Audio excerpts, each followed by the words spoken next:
우리가 하나님 앞에 신령과 진정으로 드리는 예배자가 되면 우리 삶 속에 화해와 용서가 이루어지고 또 우리가 서로 섬기며 살게 되면 우리 삶과 또 우리의 마음과 심령에는 감사가 넘치게 됩니다.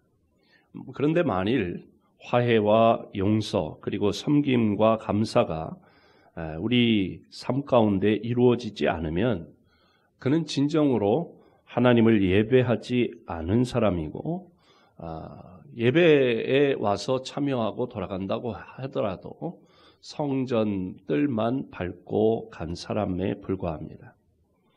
에머슨이라고 하는 사람은 사람을 미워하는 것은 모기 한 마리를 잡기 위해 온 집을 불태우는 것과 같다는 말을 했습니다. 남을 미워하다가는 나 자신이 더 큰 고통을 겪을 수밖에 없다는 것이죠. 그러므로 우리는 다른 사람을 이해하고 용서하는 마음을 가져야 합니다. 왜요? 바로 나 자신을 위해서입니다. 본문에서 주님께서는 제자들에게 기도는 이렇게 해야 한다. 기도의 모범이라 하는 주기도문을 가르쳐 주셨습니다. 이 주기도문의 후반부 12절 말씀을 보면 우리가 우리에게 죄 지은 자를 사하여 준 것 같이 우리 죄를 사하여 주시옵고 우리 죄를 사해 주세요.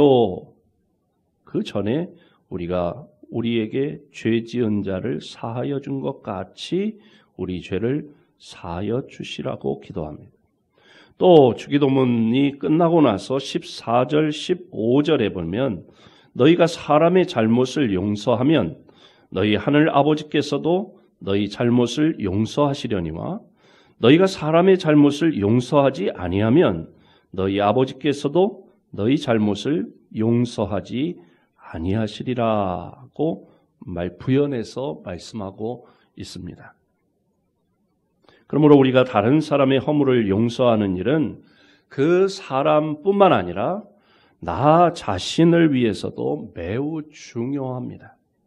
그러므로 이 시간에 용서하라, 용서받으라 그런 제목으로 말씀을 함께 나누는데 용서하는 삶이 어떤 유익을 가져오는지 함께 살펴보고 은혜를 나누기를 원합니다. 먼저 첫 번째로 용서하면 자기도 용서를 받습니다. 그래서 오늘 말씀의 제목을 용서하라, 용서받으라 그렇게 정했습니다. 오웬이라고 하는 신학자는 용서에 대한 믿음 위에 수립되지 않는 회개는 결코 연락되지 않는다. 우리는 성경에서 이 진리에 대한 많은 증인들을 찾아볼 수 있다. 그들은 죄에 대하여 유감을 여기며 공공연히 자복하고 회개하고 자기 잘못을 인정하고 하나님께 용서를 빌지만 하나님은 연락지 않으신다. 가인, 애굽왕 바로, 아합왕, 가룟 유다 등이 바로 그런 사람이다. 이들은 악인의 대명사라고 불릴 만한 사람들인데 이들의 면면을 보면 공통점을 발견할 수 있습니다. 그들은 모두가 자신의 잘못을 인정할 줄 알면서도 다른 사람에게 관용과 용서의 태도를 보이지 않고 때로는 자기의 잘못을 뉘우치고 하나님께 용서를 구할 줄도 압니다. 그들은 모두 하나님을 알았습니다. 그러나 그들은 영혼의 구원을 받지 못하고 모두 멸망했습니다. 이런 경우를 우리가 보고 다른 사람에 대한 용서가 없는 회개는 죽은 회개라고 하는 것을 우리가 알 수 있는 것이죠. 하나님은 회개할 때 우리 모든 죄를 다 사해 주시기를 원하십니다. 하나님의 은혜와 긍휼이 크시기 때문에 우리가 진정으로 회개할 때 우리의 모든 허물을 다 사하십니다. 그런데 우리가 나에게 죄 지은 사람을 향해서는 인색한 태도를 취하고 진정으로 용서하는 마음을 품지 아니하면 우리를 보시는 하나님의 마음이 얼마나 실망스러우실까 하는 것입니다. 본문 주기도문 가운데 12절 말씀을 다시 한번 같이 읽어봅니다. 시작. 우리가 우리에게 죄 지은 자를 사하여 준 것 같이 우리 죄를 사하여 주시옵고. 아멘. 그리고 14절 15절 말씀도 함께 읽어봅니다. 시작. 너희가 사람의 잘못을 용서하면 너희 하늘 아버지께서도 너희 잘못을 용서하시려니와 너희가 사람의 잘못을 용서하지 아니하면 너희 아버지께서도 너희 잘못을 용서하지 아니하시리라. 아멘. 바로 이것을 경계하는 말씀입니다. 마태복음 18장에 보면 예수님의 비유가 한 가지 나오는데요. 잘 아시는 그 비유입니다. 한 임금에게 1만 달란트 빚진 사람이 있었습니다. 여러분 1만 달란트면 얼마일까요? 이 달란트는 금의 어떤 그 단위인데요. 1만 달란트, 1만 달란트는 어느 정도 값어치가 있느냐?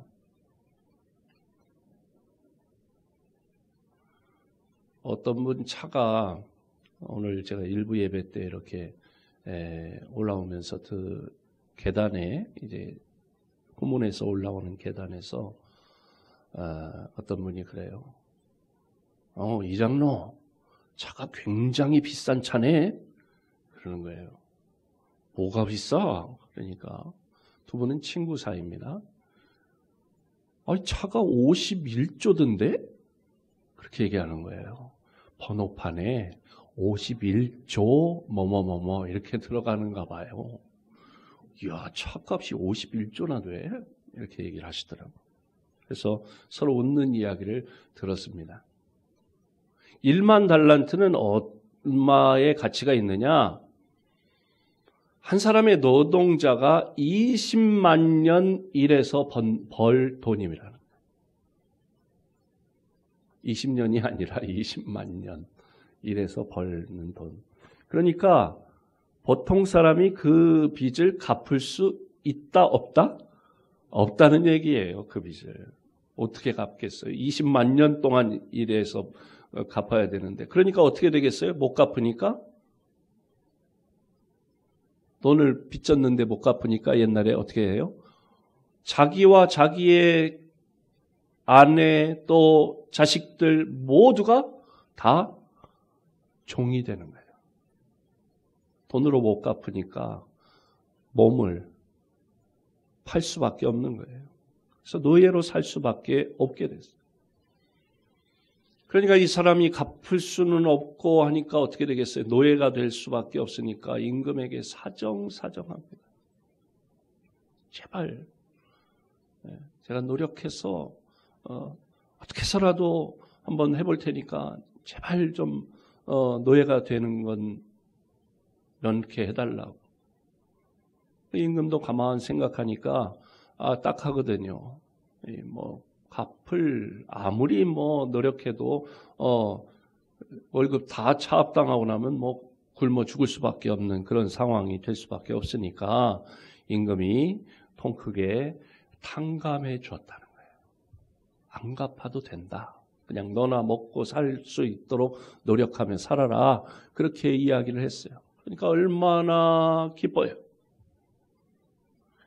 이 사람이 1만 달란트를 탕감받고 기쁜 마음으로 이제 꽃노래를 부르며 휘파람을 불며 집으로 향해 가는 길에 자기에게 100데나리온 빚진 사람을 만났어요. 안 갚는 거예요.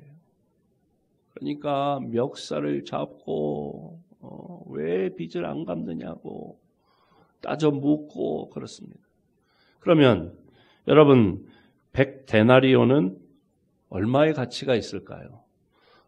1데나리온, 한 데나리온은 한 사람의 노동자의 하루 품삯입니다. 그러면 그냥 일당을 10만 원이라고 치면 100데나리온이면 얼마예요? 1,000만 원 정도 빚진 사람. 수십조, 수백조 탕감받은 사람이 자기에게 1,000만 원 빚지고 갚지 않는 그 사람은 멱살을 잡고 뭐 욕을 하고, 그래도 이 사람이 갚을 어떤 능력이 안 된다니까 어떻게 하느냐? 신고해가지고 감옥에 넣었다는 거예요. 이 소식을 임금이 듣게 됐어요. 임금이 그 소식을 듣고 괘씸한지고, 아니 1만 달란트 탕감해 줬는데 자기한테 100데나리온 빚진 자를 그래 오게 가도 당장 수배령을 내리고 그 자를 잡아들이라. 그리고 감옥에 넣게 되었다. 이 비유를 우리가 너무 잘 압니다.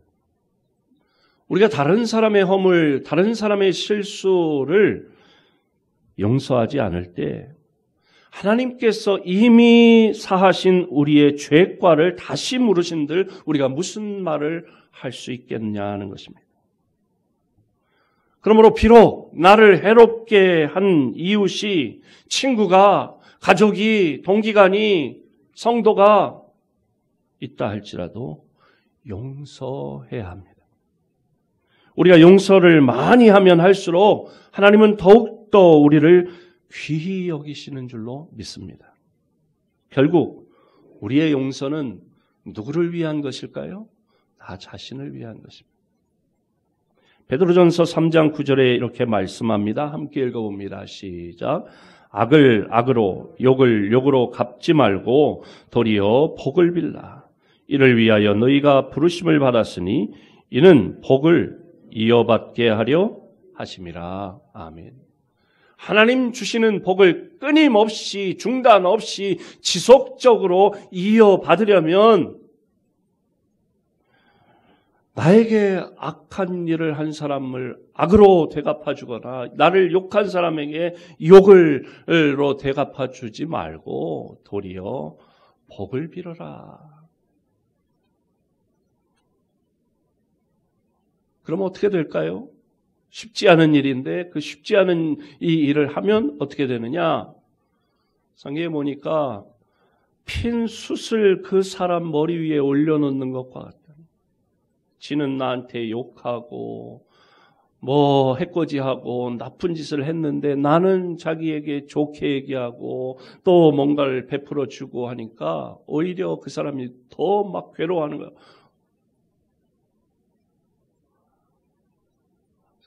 맞서서 욕하고 막 싸우면 죄 지은 사람도 뭐 죄책감도 없는 거예요.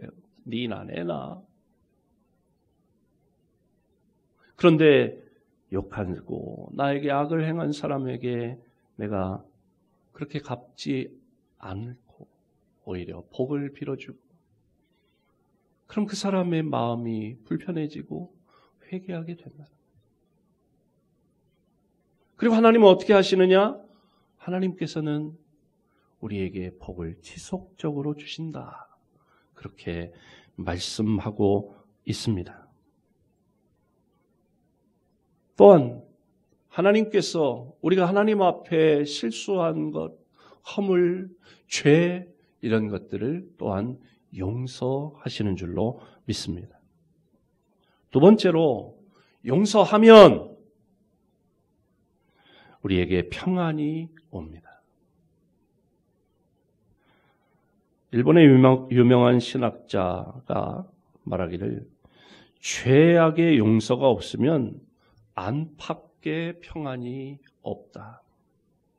남의 죄를 용서해 주는 것은 내 마음, 내 심령이 건전해지는 데에, 편안해지는 데에 필수 조건이다. 죄를 용서해 주면 불안이 사라진다. 대부분의 번민은, 대부분의 불안은, 대부분의 염려는 용서해 주지 못하는 마음 상태에서 싹튼다. 단호하게 용기를 내서 남이 나에게 저지른 죄를 용서해 준다면 누구든지 당장 잃어버린 기쁨이 회복될 것이고, 잃어버린 만족이 회복될 것이고 잃어버린 평안이 찾아올 것이다. 우리가 진정으로 사람을 용서할 때 참된 평안, 참된 기쁨이 회복되는 줄로 믿습니다. 잠언 12장 20절에 말씀합니다. 악을 꾀하는 자의 마음에는 속임이 있고 화평을 의논하는 자에게는 희락이 있느니라. 아멘. 반면에 화평을 논할 줄 모르고 형제를 용서하지 않는 사람의 심령은 결코 편치 않다는 것입니다. 여러분, 미워하는 사람이 앞에 있으면 별의별 생각이 다 들게 마련이죠. 그 목소리만 들어도 기분이 언짢습니다. 그 모습만 봐도 눈꼴이 시립니다. 그 발자국 소리만 들어도 화가 치밀어 오릅니다. 한마디로 용서하지 못할 사람과 함께 한 공간에 있다고 하는 것만큼 고통스러운 일이 없는 것이죠. 또한 내 마음의 미움이 은연중에 표출되어서 미워하는 그 당사자는 물론이고 주변에 있는 사람들까지도 싸늘하게 하고 언젠가는 큰 일이 벌어지게 됩니다. 그래서 무엇이 유익이겠습니까? 오히려 자신에게 해가 될 뿐이라는 것이죠. 바울 사도는 형제를 용서하지 않는 것을 사단에게 속은 행위다. 그렇게 이야기합니다. 고린도후서 2장 10절 11절 말씀을 함께 읽어봅니다. 시작. 너희가 무슨 일에든지 누구를 용서하면 나도 그리하고 내가 만일 용서한 일이 있으면 용서한 그것은 너희를 위하여 그리스도 앞에서 한 것이니 이는 우리로 사단에게 속지 않게 하려 함이라. 우리는 그 계책을 알지 못하는 바가 아니로다. 아멘. 사탄이 우리에게 주고자 하는 것이 기쁨이겠습니까? 즐거움이겠습니까? 아니죠. 사탄이 우리에게 주려고 하는 것은 불안입니다. 공포입니다. 미움입니다. 슬픔이고 다툼입니다. 우리가 이웃의 허물을 용서하지 못할 때 가지는 마음이 바로 그런 것들인 것이죠. 그것은 마귀에게 속은 마음. 따라서 미워하는 마음을 오래 간직하고 있는 것만큼 어리석은 것이 없는 것이죠. 그런 태도는 누구보다도 먼저 나 자신을 해롭게 합니다. 의사들은 사람이 남을 미워하고 증오하는 마음을 가지고 살면 몸에서 해로운 호르몬이, 나쁜 그런 호르몬이 분비돼서 여러 가지 질병의 원인이 된다고 말합니다. 우리나라 사람 옛 어른들 화병을 말하죠. 화병. 이 화병이라고 부르는 증세도 대부분 그 대상이 남편이 됐든 월드가 됐든 그 대상을 미워하고 원망하여 용서하지 못하는 마음이 원인입니다. 결국 남을 미워하는 마음은 나에게 아무런 유익이 되지 못하고 도리어 해로울 뿐입니다. 마귀에게 속는 것입니다. 대신 성령의 음성에 귀를 기울여 보면 성령의 음성은 비록 힘들고 어렵지만 용서해라. 그 말씀합니다.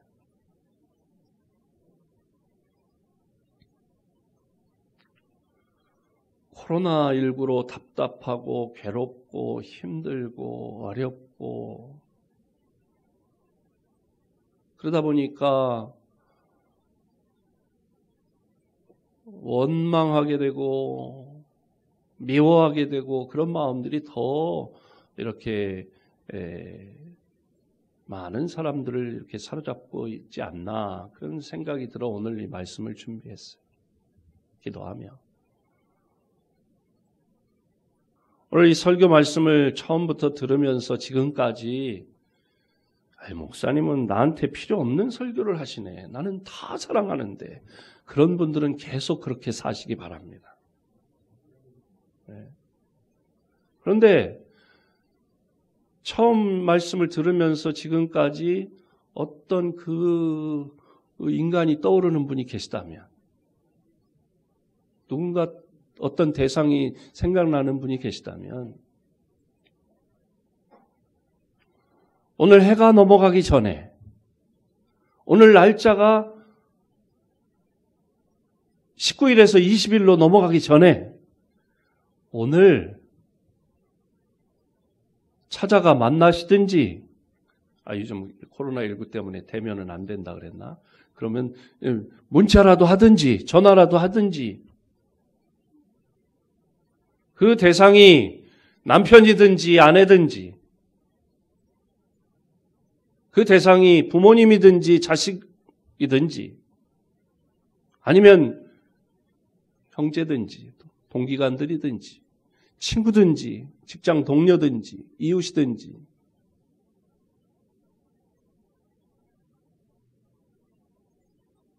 생각나는 그분이 있다면 오늘이 가기 전에 뭔가를 하시기 바랍니다. 뭔가 화해의 제스처, 용서의 어떤 시그널을, 사인을 보내세요. 문자로든지. 직접 그런 말을 꺼내기 뭐하면 좋은 말로 이렇게 하시기를 바랍니다. 우리가 진리의 영이시고 화평의 영이신 주님의 그 음성에 순종하여 다른 사람을 용서하게 된다면 우리 마음에는 자고 일어날 때 평안이 가득할 것입니다. 자기 전에 마음이 편안해질 것입니다. 세 번째로, 용서하면 원수가 친구로 변합니다. 진정으로 이웃을 용서할 줄 아는 사람은 원수도 친구로 삼을 수 있습니다. 이 마음이 바로 예수님의 마음입니다. 예수님은 당신을 십자가에 못 박고 당신의 옷을 제비 뽑아 누가 가지겠느냐, 그런 사람을 위해서도 언제는 자기들의 옷을 벗어 길에 깔아주고 또 종려나무 가지를 꺾어가지고 환영한다고 환호를 하고 예수님의 이름을 연호하고 그렇게 하던 군중들이 돌변해가지고 그 똑같은 그 사람들이 이제는 돌변해서 예수를 십자가에 못 박으라고, 강도는 풀어주고 예수를 십자가에 못 박으라고 돌변하는 그 사람들을 위해서 십자가에서 물과 피를 다 쏟고 숨이 꼴딱꼴딱하는 그 순간에도 아버지, 저들을 용서해 주세요. 지들이 무슨 일을 하는지 모르고 합니다. 주님 용서해 주세요. 아버지 용서해 주세요. 그렇게 용서를 구하며 고통을 참으셨습니다. 그것은 하나님과 원수 상태에 있던 저와 여러분, 우리를 하나님과 화목하게 하기 위함이었습니다. 또한 우리를 당신의 친구로 삼으시기 위해서 그렇게 하셨습니다. 그러므로 우리도 이처럼 허물이 있는 이웃을, 나에게 실수한 그 사람을 용서해야 합니다. 우리 주님은 아무런 긍휼을 받을 이유가 없는 우리, 죄 많은 우리를 먼저 용서해 주셨습니다. 뿐만 아니라 우리를 위해 죽어주기까지 하셨어요. 그런데 우리가 용서 못할 이웃이 누구이겠습니까? 화목하고 친구가 되지 못할 사람이 어디 있겠습니까? 주님의 사랑으로 형제를, 가족을, 이웃을, 친구를, 동료를 용서하도록 하십시다. 진정한 마음으로 용서한다면 비록 그가 나의 적이라고 할지라도 원수라고 할지라도 나의 진심에 감동해 화목하고 친구가 되기 마련입니다. 시간이 오래 걸릴지 모릅니다. 진심은 통하게 되어 있습니다. 미국의 16대 대통령 링컨이죠. 이 링컨이 대통령이 되기 전에 링컨을 몹시 싫어하고 비난했던 한 사람이 있습니다. 스탠튼 장군이었습니다. 이 스탠튼 장군이 링컨을 얼마나 싫어했는지 하여튼 꼴보기도 싫다 그런 표현이 있잖아요. 그런 것처럼 이 스탠튼 장군이 링컨의 외모를 두고 독설을 퍼부었습니다. 디스를 하는 거예요. 사람들에게 말합니다. 스탠튼 장군이 말하기를 여러분 고릴라를 보려면 아프리카까지 갈 필요가 없습니다. 왜냐? 일리노이 스프링필드에 가면 오리지널 고릴라를 보실 수 있습니다. 왜? 링컨이 털이 시커멓게 북실북실하게 있으니까 그 외모를 고릴라에 그렇게 비유하고 아주 비하하는 발언을 서슴지 않았다는 거예요. 그런데 링컨이 미국의 대통령에 당선되었습니다. 그리고 내각을 구성하고 발표했습니다. 보니까 그 장관들 이름에 국방장관 스탠튼 이름이 있는 것입니다. 자기 보고 고릴라라고 했는데 그런데 고릴라가 스탠튼을 국방장관을 시킨 거예요. 그 발표를 듣고 스탠튼은 자기 귀를 의심했다는 거예요. 아니 내가 지를 그렇게 욕했는데 나를 장관을 시키다니? 세월이 흘렀습니다. 링컨이 불의의 사고를 만나 죽게 되었을 때 링컨의 장례식장에 스탠튼이 찾아왔습니다. 눈물을 감추지 못하며 역사상 가장 위대한 인물, 역사상 가장 위대한 대통령이 여기 누워있다. 그렇게 말하며 애도했다는 것입니다. 한때는 링컨을 헐뜯기에 정신이 없던 이 스탠튼이 이처럼 변화된 이유는 자기의 그런 디스, 자기의 그런 악담에도 개의치 않고 자기를 용서해주고 오히려 중용해 주었던 링컨의 그 넓은 마음. 용서하는 마음은 이처럼 큰 변화를 가져오기에 충분합니다.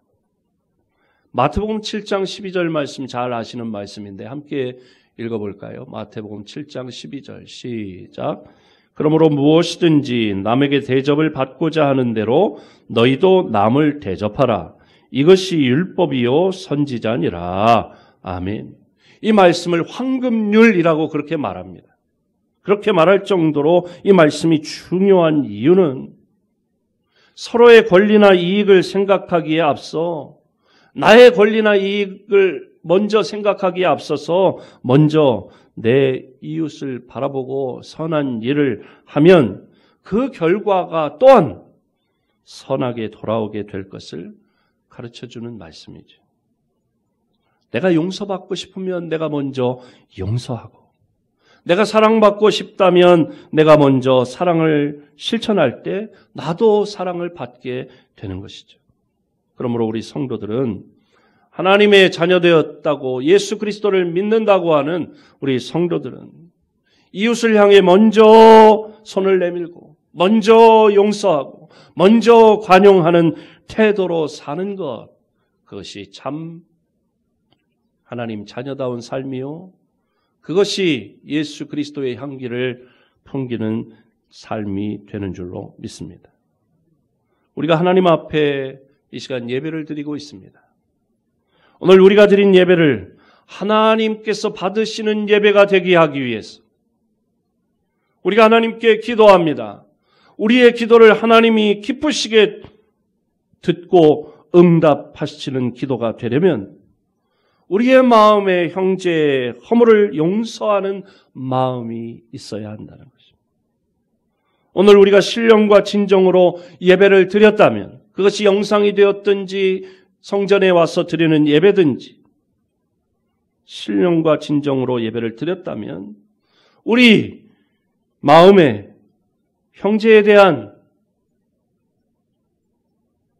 이웃에 대한 친구에 대한 직장 동료에 대한 성도에 대한 가족에 대한 용서의 마음이 흘러 넘쳐야 할 줄로 믿습니다. 그리고 구체적으로 나를 용서하시고 구원해 주신 주님의 은혜로 상처를 씻어내고 마음의 미움을 내려놓아야 할 것입니다.